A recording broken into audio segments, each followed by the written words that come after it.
نحمده ونستعينه ونستغفره ونعوذ بالله من شرور أنفسنا ومن سيئات أعمالنا. من يهده الله فلا مضل له ومن يضلله فلا هادي له، وأشهد أن لا إله إلا الله وحده لا شريك له، وأشهد أن محمدا عبده ورسوله. أما بعد فإن خير الحديث كتاب الله، وخير الهدي هدي محمد صلى الله عليه وسلم، وشر الأمور محدثاتها، وكل محدثة بدعة، وكل بدعة ضلالة، وكل ضلالة في النار.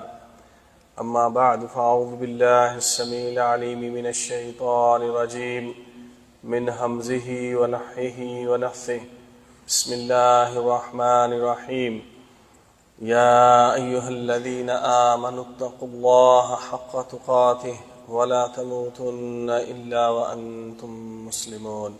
يا أيها الناس اتقوا ربكم الذي خلقكم من نفس واحدة، خلق منها زوجها وبث منهما رجالا كثيرا ونساء، واتقوا الله الذي تساءلون به والأرحام، إن الله كان عليكم رقيبا.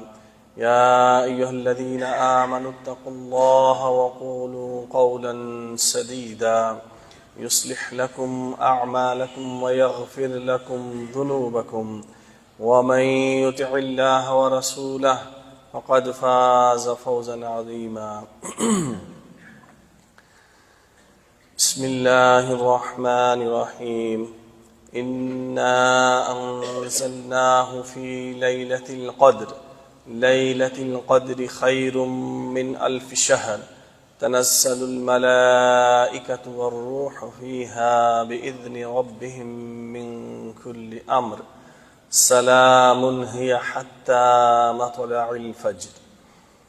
اللهم صل على محمد وعلى آل محمد كما صليت على إبراهيم وعلى آل إبراهيم إنك حميد مجيد. اللهم بارك على محمد وعلى آل محمد كما باركت على إبراهيم وعلى آل إبراهيم إنك حميد مجيد.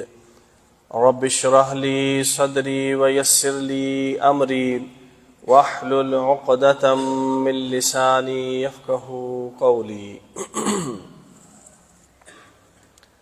حمد و ثنا، کبریائی، بڑائی، ہر طرح کی تعریفات، تسبیحات، تکریمات، تعظیمات، تمام قسم کے اعلیٰ و ارفع کلمات اس رب ذوالجلال کے لیے جو خالق ارض و سما ہے، جو مالک کون و مکان ہے، جو اکیلا پوری کائنات کا نظام و انسلام چلانے والا ہے. لا تعداد بے شمار درود و سلام امام الانبیاء، سید الرسل، خاتم النبیین، رحمت للعالمین، جناب محمد الرسول اللہ صلی اللہ علیہ وسلم کے لیے. بعد از درود و سلام میں اللہ سے دعا گو ہوں، یا رب العالمین مجھے حق و صداقت بیان کرنے اور ہم سب کو اسے سمجھنے اور بعد سمجھ ہمیں اس پر عمل پیرا ہونے کی توفیق عطا فرما، آمین یا رب العالمین. آج کے ہمارے خطبہ جمعہ کا موضوع رمضان المبارک کے آخری عشرہ کی فضیلت ہے کہ جو ایک دن کے بعد شروع ہونے والا ہے. ہمارے اسلاف 3 عشروں کی بڑی قدر کیا کرتے تھے. ایک یہی رمضان المبارک کا آخری عشرہ، اور 2 ایک ذی الحجہ کا اور ایک محرم کا. پہلے 10 دن پہلا ان دونوں مہینوں کا عشرہ. تو ان 3 عشروں میں وہ بڑی محنت کیا کرتے، نیکیوں میں بڑھ چڑھ کے حصہ لیتے، اعمال صالحہ بجا لانے میں خوب مشقت کرتے. اور نبی مکرم صلی اللہ علیہ وسلم نے بھی اپنے قول و فعل سے ہمیں اس کی طرف رغبت دلائی ہے۔ اما عائشہ رضی اللہ عنہا فرماتی ہیں کان رسول اللہ صلی اللہ علیہ وسلم یجتہد فی العشر الاواخر ما لا یجتہد فی غیرہ، کہ آپ صلی اللہ علیہ وسلم اللہ کے رسول جس قدر محنت اس آخری رمضان کے عشرہ میں کرتے، کسی بھی اور دن یا اور دنوں میں اتنی محنت اور مشقت اعمال صالحہ میں، نیکیوں میں بجا لانے میں نہیں کرتے تھے۔ اسی طرح اما عائشہ رضی اللہ عنہا ہی روایت کرتی ہیں کہ کان رسول اللہ صلی اللہ علیہ وسلم اذا دخل العشر احیا اللیل وایقظ اہلہ وجد وشد المعذر، کہ جب آخری عشرہ شروع ہو جاتا تو آپ صلی اللہ علیہ وسلم کا معمول یہ ہوتا کہ آپ صلی اللہ علیہ وسلم راتوں کو جاگتے اور اپنے گھر والوں کو بھی جگاتے، اپنے اہل و عیال کو، اپنے خاندان والوں کو بھی اپنے ساتھ ان راتوں میں اس عشرے کے اندر جگاتے عبادت کے لیے، اور آپ صلی اللہ علیہ وسلم خوب کمر بستہ ہو کر شب بیداری کرتے اور اللہ تعالیٰ کی عبادت میں جٹ جاتے۔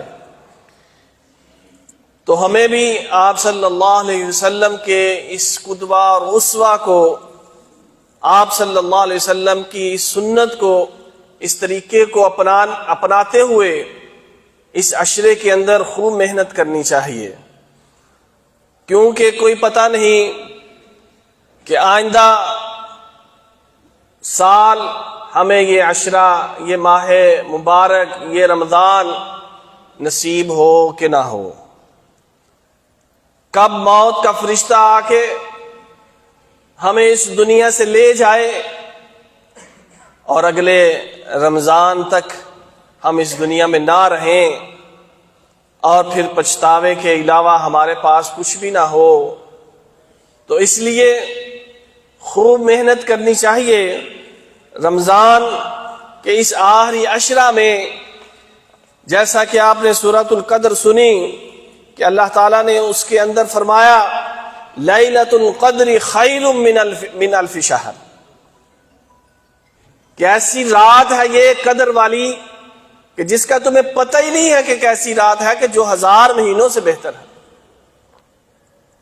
اور آپ صلی اللہ علیہ وسلم نے بھی فرمایا للہ فیہ لیلۃ خیر من الف شہر من حرم خیرہا فقد حرم، اور ایک روایت میں فرمایا خیر کلہ، کہ اس ماہ مقدس کے اندر، ماہ مبارک رمضان کے اندر ایک اللہ کی رات ہے، ایک اللہ کے لیے رات ہے کہ جو 1000 مہینوں سے بہتر ہے، اور جو اس رات میں عبادت کرنے سے اور اس کی خیر کو حاصل کرنے سے محروم رہ گیا، حقیقتاً وہ محروم ہے، بلکہ فرمایا وہ ہر قسم کی خیر و بلائی سے محروم ہو گیا۔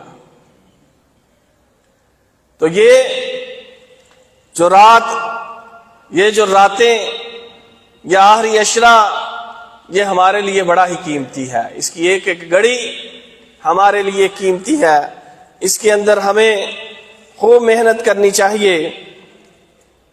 اور لیلۃ القدر کے متعلق آپ صلی اللہ علیہ وسلم نے فرمایا کہ اما عائشہ رضی اللہ عنہ فرماتی ہیں کان رسول اللہ صلی اللہ علیہ وسلم یجاول فی العشر الاواخر من رمضان ویقول تحروا لیلۃ القدر فی العشر الاواخر من رمضان، کہ آپ صلی اللہ علیہ وسلم رمضان کے آخری عشرہ میں اعتکاف کیا کرتے اور فرماتے کہ رمضان کے آخری 10 دنوں کے اندر لیلۃ القدر کو تلاش کرو۔ اور عبادہ بن صامت رضی اللہ عنہ فرماتے ہیں کہ رسول اللہ صلی اللہ علیہ وسلم ہمیں لیلۃ القدر کی رات بتانے کے لیے کہ کون سی ایگزیکٹ رات ہے، وہ ایک رات بتانے کے لیے نکلے کہ آپ صلی اللہ علیہ وسلم نے دیکھا کہ 2 آدمی جھگڑ رہے ہیں، لڑائی کر رہے ہیں، تو آپ صلی اللہ علیہ وسلم کو وہ رات جو ہے بلا دی گئی۔ آپ صلی اللہ علیہ وسلم نے فرمایا میں تمہیں لیلۃ القدر کی خبر دینے کے لیے نکلا، لیکن فلاں فلاں کے جگڑنے کی وجہ سے مجھے یہ رات بلا دی گئی۔ اب اس رات کو تم آخری عشرہ کی 9، 7 یا 5 ان راتوں میں، یعنی 29، 27ویں، 25ویں، آپ صلی اللہ علیہ وسلم نے اس حدیث مبارکہ میں ارشاد فرمایا کہ تلاش کرو۔ اور ایک روایت میں آپ صلی اللہ علیہ وسلم نے فرمایا تحروا لیلۃ القدر فی الوتر من العشر الاواخر من رمضان، کہ رمضان کے آخری عشرہ کی طاق راتوں کے اندر اس لیلۃ القدر کو تلاش کرو، یعنی 21ویں، 23ویں، 25ویں، 27ویں اور 29ویں رات، کہ کم از کم ان راتوں کے اندر جو ہے ضرور ہمیں شب بیداری کرنی چاہیے، جاگنا چاہیے۔ اور جاگنا کس لیے چاہیے؟ کوئی گیمیں کھیلنے کے لیے، کوئی موبائل کے اوپر بزی ہونے کے لیے نہیں، اللہ کی عبادت کرنے کے لیے، قیام اللیل کرنے کے لیے، قرآن پاک کی تلاوت کرنے کے لیے، اللہ کا ذکر کرنے کے لیے ہمیں جاگنا چاہیے، نہ کہ اپنے وقت کو ادھر ادھر ضائع کر کے ہم پھر پچھتاوے کے ہاتھ ملتے رہ جائیں۔ کیوں؟ اس لیے کہ فرمایا من قام لیلۃ القدر ایمانا واحتسابا غفر له ما تقدم من ذنبه، کہ جو شخص لیلۃ القدر میں ایمان کی اور ثواب کی امید رکھتے ہوئے قیام اللیل کرے گا تو اس کے گزشتہ سارے گناہ جو ہے معاف کر دیے جائیں گے۔ تو اس لیے ان راتوں کے اندر آپ صلی اللہ علیہ وسلم کی اقتداء کرتے ہوئے، پیروی کرتے ہوئے ہمیں خود بھی جاگنا چاہیے اور اپنے گھر والوں کو، اہل و عیال کو بھی جگانا چاہیے، صرف اور صرف اللہ کی عبادت کے لیے۔ خوب اللہ کی عبادت کرنی چاہیے کہ آپ صلی اللہ علیہ وسلم نے فرمایا، اما عائشہ رضی اللہ عنہ فرماتی ہیں کہ اللہ کے رسول اگر میں یہ رات پا لوں تو پھر اس رات کے اندر میں کیا پڑھوں؟ تو آپ صلی اللہ علیہ وسلم نے بڑی ہی پیاری دعا سکھائی، فرمایا کہ پڑھو اللہم انک عفو کریم تحب العفو فاعف عنی، کہ اللہ تعالیٰ تو معاف کرنے والا ہے، معافی کو پسند کرتا ہے، لہذا مجھے بھی معاف فرما، میرے گناہوں کو معاف کر دے، میرے گناہوں کو دھو دے، میرے پچھلے سارے گناہ جو ہے میں تجھ سے معافی کا طلبگار ہوں۔ ان گناہوں پر قلم نہیں بلکہ اریزر ایک ہوتا ہے، لکھے ہوئے کے اوپر لائن لگا کے اس کو مٹانے، اس کو ڈیلیٹ کرنے کی کوشش کرنا، ایک ہوتا ہے بالکل اریز کر دینا، اس کا نشان بھی باقی نہ رہے، یہ ہوتی ہے عفو۔ تو اللہ ایسی معافی عطا فرما کہ بالکل گناہوں کا نام و نشان ہی مٹ جائے کہ جو میں نے گناہ کیے تھے اللہ تو ان گناہوں کو اس طرح معاف کر دے، اس طرح ان گناہوں کو دھو دے۔ آپ صلی اللہ علیہ وسلم کی بڑی ہی پیاری دعا، دعا استفتاح، ہم کو صرف نماز کے اندر سبحانک اللہم و بحمدک و تبارک اسمک و تعالی ثنا یہی آتی ہے، اللہم باعث بینی و بین خطایایا کما بات بین المشرق والمغرب، اے اللہ تعالیٰ میرے گناہوں کے اور میرے درمیان اتنی دوری کر دے جتنی مشرق و مغرب کے درمیان دوری ہے، اور میرے گناہوں کو اے اللہ اس طرح پاک صاف مجھ سے کر دے کہ جس طرح ایک سفید کپڑا جو ہے دھو دیا جائے، میلا ہو تو گندا ہو اس کو دھویا جائے تو وہ پھر پاک صاف اور چمکنے لگتا ہے، اس طرح میرے گناہوں کو مجھ سے دور کر دے، میری غلاظت کو، میری گندگی کو ختم کر دے، میری ان خطاؤں کو یا اللہ پانی کے ساتھ، اللہ برف کے اولوں کے ساتھ، برف کے ساتھ، ٹھنڈے پانی کے ساتھ اللہ میرے گناہوں کو دھو دے، کیونکہ یہ جو گناہ ہوتے ہیں نا یہ بھی جہنم کی آگ کی طرح گرم ہوتے ہیں، فرمایا ٹھنڈے پانی کے ساتھ ان کو دھو دے۔ تو اس قدر دعائیں آپ صلی اللہ علیہ وسلم نماز کے اندر مانگا کرتے تھے، سجدے کے اندر مانگا کرتے تھے، اللہم اغفر لی ذنبی کلہ، اے اللہ میرے سارے گناہ جو ہیں ان کو معاف کر دے، چھوٹے بڑے سارے، اگلے پچھلے سارے، اللہ تعالیٰ چھپے ظاہری سارے گناہ معاف کر دے، اور وہ گناہ کہ جو مجھ سے زیادہ تو جانتا ہے، میں ان کو بھول بھی گیا کر کے، لیکن تو جانتا ہے میں نے وہ گناہ کیے ہیں، اللہ وہ سارے گناہ معاف کر دے۔ آپ صلی اللہ علیہ وسلم تشہد میں دعائیں کیا کرتے، سجدے میں دعائیں کیا کرتے، آپ صلی اللہ علیہ وسلم اتنی دعائیں نماز کے اندر کیا کرتے کہ ہم کو صرف سبحان ربی العظیم اور سبحان ربی الاعلیٰ اور رب اجعلنی مقیم الصلاۃ بس یہی آتی ہیں۔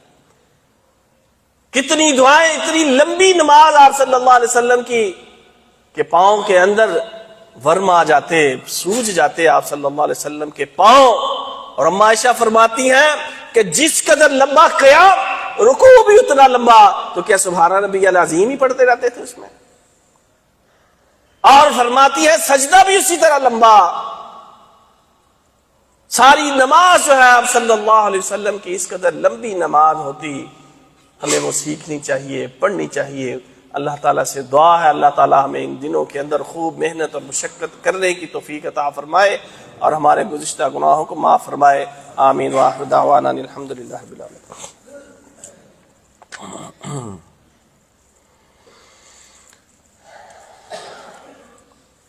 ان الحمد للہ نحمده ونستعینه ونستغفره ونعوذ باللہ من شرور انفسنا ومن سیئات اعمالنا من يهده الله فلا مضل له ومن يضلله فلا هادي له واشهد ان لا الہ الا اللہ وحدہ لا شریک له۔ حضرت ابو سعید خدری رضی اللہ عنہ فرماتے ہیں کہ آپ صلی اللہ علیہ وسلم نے رمضان کے پہلے عشرے کا اعتکاف کیا، تو آپ صلی اللہ علیہ وسلم کے ساتھ ہم نے بھی اعتکاف کیا۔ پھر آپ صلی اللہ علیہ وسلم کو جبریل علیہ السلام نے آ کر بتایا کہ آپ جس رات کی تلاش میں ہیں وہ ابھی آگے ہے۔ پھر آپ صلی اللہ علیہ وسلم نے دوسرے عشرہ کا بھی اعتکاف کیا۔ پھر جب وہ دوسرا عشرہ ختم ہوا تو آپ صلی اللہ علیہ وسلم کو جبریل علیہ السلام نے آ کر دوبارہ بتایا کہ آپ جس رات کی تلاش میں ہیں وہ ابھی آگے ہے۔ پھر آپ صلی اللہ علیہ وسلم نے 20ویں رمضان کی صبح خطبہ دیا اور آپ صلی اللہ علیہ وسلم نے فرمایا میرے ساتھ جس نے اعتکاف کیا ہے وہ دوبارہ اعتکاف میں بیٹھ جائے، کیونکہ شب قدر مجھے معلوم ہوئی تھی پھر بلا دی گئی، وہ ابھی آخری عشرہ کے اندر ہے، تو لہذا آخری عشرہ میں تم اعتکاف بیٹھو اور اس رات کی تلاش کرو، اس رات کے لیے خوب محنت اور مشقت کرو اور اس کی طاق راتوں کے اندر جو ہے تم اس کو تلاش کرو۔ اور اما عائشہ رضی اللہ عنہ فرماتی ہیں کہ آپ صلی اللہ علیہ وسلم کان یعتکف العشر الاواخر من رمضان حتى توفاه الله ثم اعتکف ازواجه من بعد، کہ آپ صلی اللہ علیہ وسلم رمضان کے آخری عشرہ میں اعتکاف کیا کرتے، اور یہاں تک کہ آپ اعتکاف کرتے رہے کہ اللہ تعالیٰ نے آپ صلی اللہ علیہ وسلم کو اپنے پاس بلا لیا، تو پھر آپ کے بعد آپ کی ازواج مطہرات جو ہیں وہ اعتکاف کیا کرتی تھیں۔ اسی طرح عبداللہ بن عمر رضی اللہ عنہما وہ فرماتے ہیں کہ آپ صلی اللہ علیہ وسلم آخری عشرہ میں اعتکاف کیا کرتے، جس کو فرصت ہو، جس کے پاس وقت ہو، جو یہ اعتکاف کر سکتا ہو تو اسے ضرور اعتکاف کرنا چاہیے۔ اس اعتکاف کے اندر پھر خوب محنت کرنی چاہیے، دنیا سے بالکل کٹ کے اس اعتکاف کے اندر خوب محنت مشقت سے اعمال صالحہ بجا لانے کی کوشش کرنی چاہیے۔ اللہ تعالیٰ سے دعا ہے کہ اللہ تعالیٰ ہمیں اس آخری عشرہ جو ایک آدھ دن کے بعد شروع ہونے والا ہے اس کے اندر خوب محنت کرنے کی توفیق عطا فرمائے۔ قبولیت کی ان ساعتوں میں ہم اللہ سے دعا کرتے ہیں یا رب العالمین ہمیں لیلۃ القدر تلاش کرنے اور اس کے اندر قیام کرنے، اس کے اندر تلاوت قرآن پاک کرنے، ذکر و اذکار کرنے اور اپنی خوب عبادت کرنے کی توفیق عطا فرما۔ کچھ لوگوں نے دعاؤں کے لیے کہا ہے، یہ بھی ایک بھائی نے پرچی دی ہے کہ جناب ظفر اقبال بن جناب ممتاز کریم مرحوم صاحب کی طبیعت زیادہ علیل ہے، ان کی شفا یابی کے لیے دعا کی درخواست ہے۔ اس طرح ہمارے بھی ایک یہاں فیملی ہے، افضل صاحب کی فیملی ہے، تو وہ ان کی اہلیہ بھی بیمار ہیں، ان کی شفا یابی کے لیے بھی، اور ان کے کچھ مالی حالات بھی ہیں اس کے لیے بھی، اور میری اہلیہ بھی بیمار ہیں، اور جو بیمار ہیں ہم سب میں سے، اور جہاں جہاں بیمار ہیں یا رب العالمین سب بیماروں کو شفا کاملہ عاجلہ عطا فرما۔ یا رب العالمین جو گھروں میں بیمار ہیں، جو ہاسپٹلوں میں بیمار ہیں، یا اللہ سب کو شفا کاملہ عاجلہ عطا فرما۔ یا اللہ ایسی شفا عطا فرما کہ بیماری کا نام و نشان نہ رہے۔ یا رب العالمین جسمانی شفا بھی عطا فرما، یا رب العالمین روحانی شفا بھی عطا فرما۔ یا رب العالمین جسمانی بیماریاں بھی دور فرما، یا رب العالمین روحانی بیماریاں بھی دور فرما۔ یا رب العالمین اس آخری اشرا میں اپنی رضا حاصل کرنے کے لیے محنت کرنے کی توفیق عطا فرما، اور پھر تو ہم سب سے ہماری عبادتوں کو قبول کرتے ہوئے ہم سے راضی ہو جا۔ یا رب العالمین ہمارے کبیرہ صغیرہ گناہ معاف فرما۔ یا رب العالمین جو بے اولاد ہیں ان کو نیک صالح اولاد عطا فرما، جن کو اولادیں دے رکھی ہیں ان کی اولادوں کو نیکوکار بنا۔ یا رب العالمین جو مقروض ہیں ان کو قرض اتارنے کی توفیق عطا فرما۔ یا رب العالمین جو پریشان ہیں ان کی پریشانیاں دور فرما۔ یا رب العالمین جو بے روزگار ہیں ان کو رزق حلال وافر مقدار میں عطا فرما۔ یا اللہ جن کو روزگار دے رکھا ہے رزق حلال بابرکت عطا فرما۔ یا رب العالمین جہاں جہاں مسلمانوں پر ظلم و ستم ہو رہا ہے، یا اللہ تو مسلمانوں کی مجاہدوں کی مدد فرما، ان کی نصرت فرما، ان کو فتح عطا فرما۔ یا اللہ ظالموں کو بالخصوص ان یہودیوں کو جو فلسطین میں غزہ میں مسلمانوں پر روزانہ بمباری کر رہے ہیں، یا اللہ تو ان کو تباہ و برباد فرما۔ یا رب العالمین تو ایسا عذاب ان پر نازل فرما جیسا تو نے عاد اور سمود پر نازل کیا۔ یا رب العالمین ان کے قدموں کو ڈگمگا دے۔ یا اللہ ان کے اندر یا اللہ افتراق انتشار پیدا فرما دے۔ یا اللہ اسلام کو غلبہ عطا فرما، کفر کو صفحہ ہستی سے مٹا۔ سبحان ربک رب العزت عما یصفون وسلام علی المرسلین والحمد للہ رب العالمین۔ اقم الصلاۃ۔ السلام علیکم ورحمۃ اللہ وبرکاتہ۔ ناظرین اکرام، اسلامک ٹی وی اس چینل کو ابھی تک جنہوں نے سبسکرائب نہیں کیا ہے، برائے مہربانی اس چینل کو سبسکرائب ضرور کریں، اور ہر دن کی اپڈیٹ کے لیے اس کے ساتھ ہی ایک بیل ایک گھنٹی کا نشان آئے گا، اسے آپ ضرور پریس کریں اور اسے دبا کر آپ ہمارے ساتھ تعاون فرمائیں۔ جزاک اللہ خیر۔ السلام علیکم ورحمۃ اللہ وبرکاتہ۔